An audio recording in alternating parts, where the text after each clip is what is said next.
Indonesia, salam tentara dari Sabang sampai Merauke, dari Minang sampai Pulau Rote. Mantaplah iman kita, mantaplah kasih kita, mantaplah pengharapan kita, tentunya dalam Yesus Kristus yang menjadi Tuhan dan Juru Selamat kita dan Juru Selamat dunia. Jangan katakan bahwa Yesus bukan Tuhan, jangan katakan pula bahwa Yesus Juru Selamat. Dia adalah Tuhan, dia adalah Juru Selamat. Kalau engkau percaya, engkau akan diselamatkan. Engkau tidak percaya, engkau akan dihukum. Yohanes 3 ayat 16. Dan Yesus sudah berkata dalam Yohanes 14 ayat yang ke-6,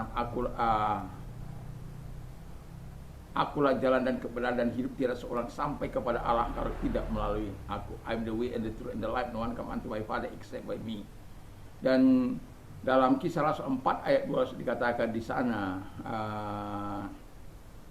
dan keselamatan tidak ada dalam siapa pun juga selain dalam Dia, Yesus Kristus. Karena di bawah kolong langit ini tidak nama lain yang diberikan kepada manusia yang olehnya kita diselamatkan. Haleluya, mantap.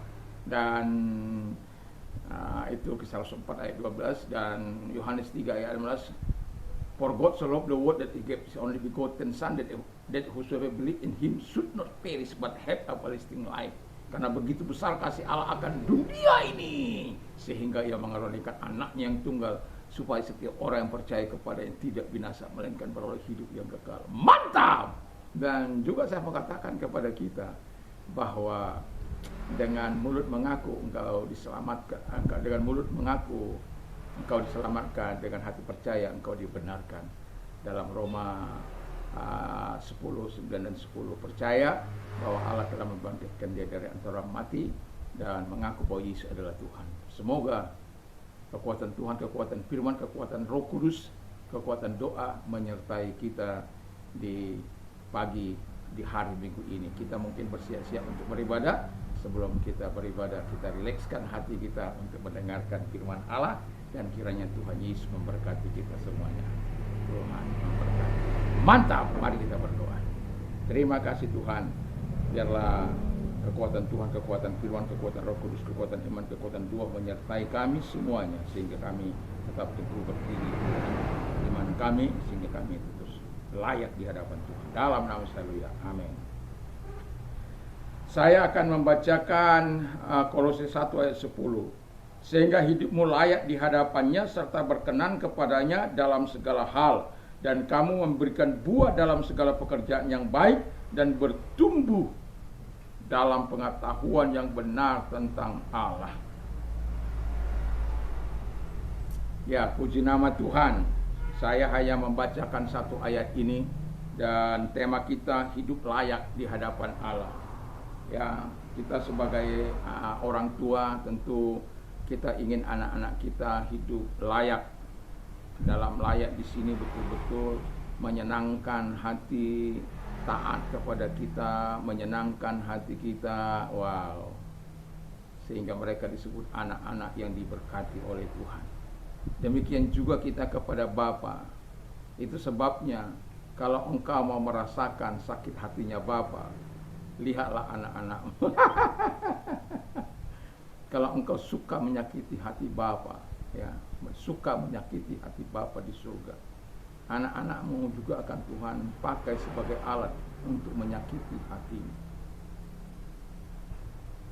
Karena itu hubungan yang paling memungkinkan untuk bagaimana orang yang tidak punya anak, ada caranya Tuhan untuk melatih kita. Tapi tema kita adalah hidup layak di hadapan Tuhan. Yang pertama, orang yang hidup layak itu dikatakan oleh firman Allah, ia berkenan kepada Tuhan dalam segala hal. Wow. Berkenan itu adalah menyenangkan, mempermuliakan. Jadi orang yang berkenan di hadapan Allah ini dalam segala hal, roh, jiwa, dan tubuh. Ada keinginan mata, ada keinginan daging, ada keangkuhan hidup yang mengalir dalam kehidupan kita sebagai orang-orang yang percaya.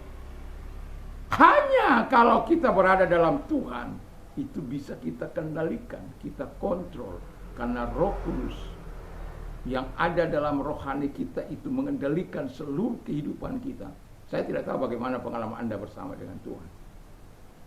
Tapi saya merasakan bagaimana ketika spirit saya, roh saya dikendalikan oleh Tuhan, dikuasai oleh Tuhan sepenuhnya, maka saya bisa menguasai pikiran saya, jalan pikiran saya yang mungkin saat-saat tertentu dia nyeleneh, nggak berkenan kepada Allah, langsung cut sama atau tubuh saya mau berbuat sesuatu yang tidak punya ya. Karena dikatakan Alkitab berkenan dalam segala hal. Kalau tiba-tiba mau ada, kita lagi lihat di YouTube, tiba-tiba ada keluar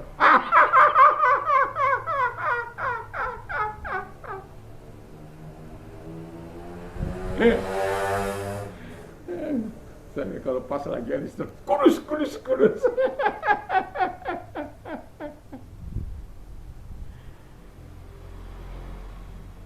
itu sebabnya kita sebagai orang percaya, kita perlu mengontrol diri kita untuk terus layak dalam segala hal.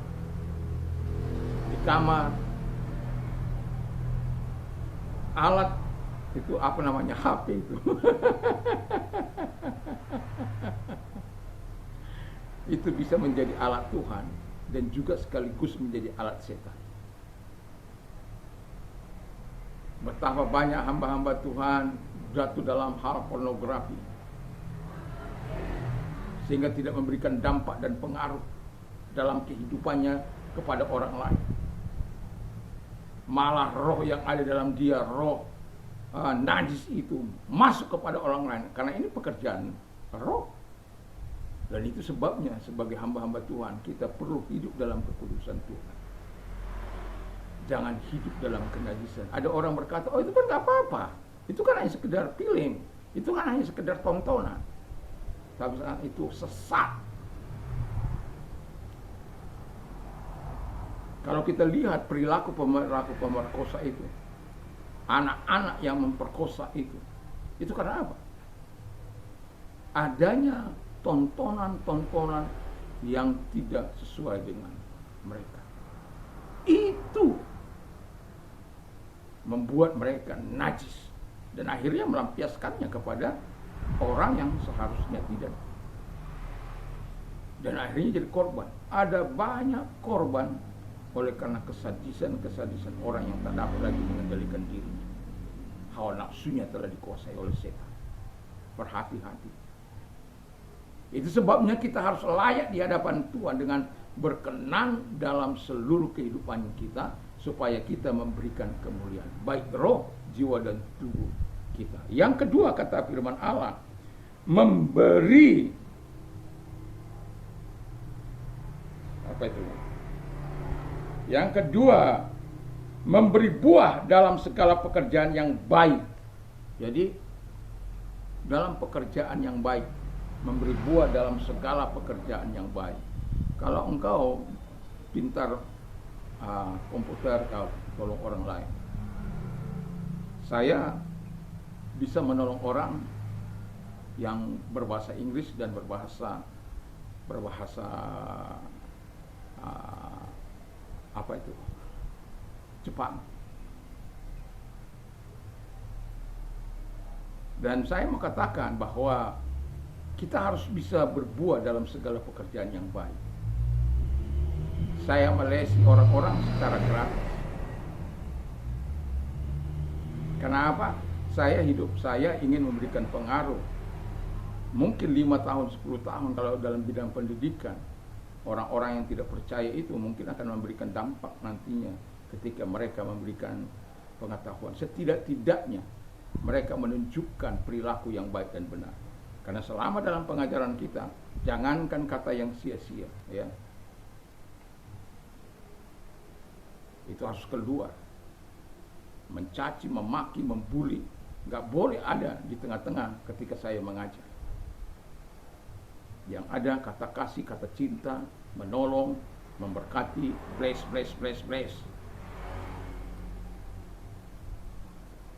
Seco suruh bertumbuh ya, berkembang ya. Itu yang boleh ada. Membangun. Pateru. Tatemas. Nah, jadi dalam hidup kita harus bisa berbuat dalam segala pekerjaan yang baik. Termasuk dalam buah roh, termasuk buah pertobatan, termasuk buah terang, buah kasih Tuhan. Itu harus ada dalam semua pekerjaan yang baik yang kita lakukan. Biarlah kita selalu terang oleh firman Allah. Yang ketiga kata firman Allah, bertumbuh dalam pengenalan yang benar tentang Allah. Kalau dalam bahasa dalam 2 Petrus 3 ayat 18, hendaklah kamu bertumbuh dalam pengenalan akan Yesus Kristus. Jadi kita perlu bertumbuh dalam pengenalan akan Allah, akan Yesus, supaya apa? Membawa kemuliaan bagi Tuhan. Jangan sedikit saja sudah langsung kalau begitu dia bukan Tuhan dong. Kalau dia mati, masa Tuhan bisa mati? Berarti dia bukan Tuhan. Hanya pertanyaan-pertanyaan yang menyikut. Tapi ada banyak orang yang tidak tahu pengajaran tentang Yesus, yang tidak tahu dia adalah Tuhan 100%, manusia 100%. Dalam kemanusiaannya dia memang mati. Untuk apa? Saya sudah sering katakan, hai maut, di mana kesengatmu? Hai maut, di manakah kemenanganmu? Sengat maut ialah dosa, dan kuasa dosa ialah hukum Taurat. 1 Korintus 15 ayat 55-57-nya mengatakan begini. Tetapi terpujilah Allah yang telah memberikan kemenangan kepada kita melalui Yesus Kristus. Jadi maut tidak berkuasa lagi atas kita. Jadi nggak perlu takut. Dan kematian merupakan jembatan emas bagi kita untuk bertemu dengan Tuhan. Jadi ketika kita mengenal akan firman Allah, bertumbuh dalam pengenalan akan Tuhan, akan Yesus, akan Roh Kudus dalam hidup kita, itu akan membawa kegairahan yang luar biasa dalam hidup kita. Wajah kita penuh bersinar-sinar, dan kita menyambut hari, menutup hari pun dengan gembira. Karena apa? Ada kekuatan Tuhan yang mengalir dalam hidup kita. Dan yang mau saya katakan, hidup layaklah di hadapan Allah. Siapa yang tahu kita hidup layak di hadapan Allah? Siapa yang tahu kau di kamarmu? Siapa yang tahu kau di luar sana? Siapa yang tahu? Makanya firman Allah, the eyes of the Lord are in every place, beholding the wicked and the good. Mata Tuhan ada di segala tempat untuk melihat orang berbuat baik atau berbuat jahat. Dan Yeremia katakan dengan jelas bahwa setiap orang akan menerima setimpal dengan perbuatannya, setimpal dengan tingkah langkahnya. Jadi kalau engkau berbuat baik, terimalah hal yang baik. Kalau kau melakukan hal yang jahat, terima juga tentang penaltinya Tuhan dalam hidup kita.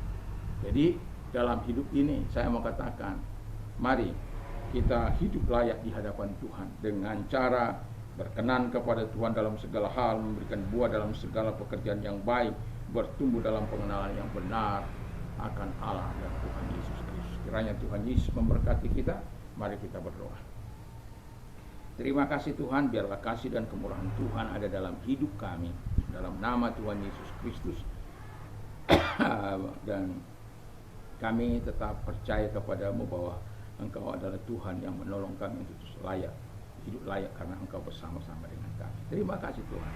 Dan kami juga mau berdoa kalau Engkau sedang sakit, ingatlah Tuhan mampu menyembuhkan engkau. Kalau engkau orang yang angkat kedua belah tanganmu, kita berdoa. Terima kasih Tuhan, lihat tangan-tangan yang diangkat kepadamu. Dalam nama Yesus segala sakit penyakit mereka perintahkan keluar. Dan oleh biru daripada Tuhan Yesus engkau sembuh oleh kuasanya, oleh jamahannya. Engkau sembuh oleh kuasa firman-Nya, engkau sembuh. Terima kasih Bapa di surga. Dan kami juga mau berdoa kepada mereka yang sedang mengalami kepelikan, penderitaan dalam hidup mereka. Kalau engkau orang yang angkat kedua belah tanganmu, kita berdoa kepada Allah. Kami tahu itu apa penderitaan, kami tahu apa kesusahan, tapi kami selalu menikmati jalan yang baik dari Tuhan ketika kami percaya kepada Tuhan, setia menanti kebaikan-kebaikan Tuhan, sabar menanti pertolongan Tuhan. Kami akan melihat cara Tuhan yang ajaib engkau nyatakan dalam setiap kehidupan kami. Dan lihatlah tangan-tangan yang telah diangkat kepadamu, engkau menolong mereka, mengeluarkan mereka dari segala kesusahan dan penderitaan mereka. Karena engkau adalah jawaban dalam setiap masalah kami, dan Allahku akan mencukupkan segala kebutuhan, apapun kebutuhan. Tuhanlah yang akan mencukupkan ke dalam hidup. Terima kasih Bapa di surga buat pertolongan, buat kebaikan dalam nama Yesus. Haleluya. Amin. Selamat hari Minggu, selamat kita beribadah kepada Tuhan dimanapun kita untuk beribadah. Biarlah kita menjadi setia, melakukan hal yang baik dan benar di hadapan Tuhan. Dan damai sejahtera Allah yang melampaui segala akal akan melihat dan pikiran kita mulai saat ini sampai selama-lamanya. Mantap, mantap, mantap.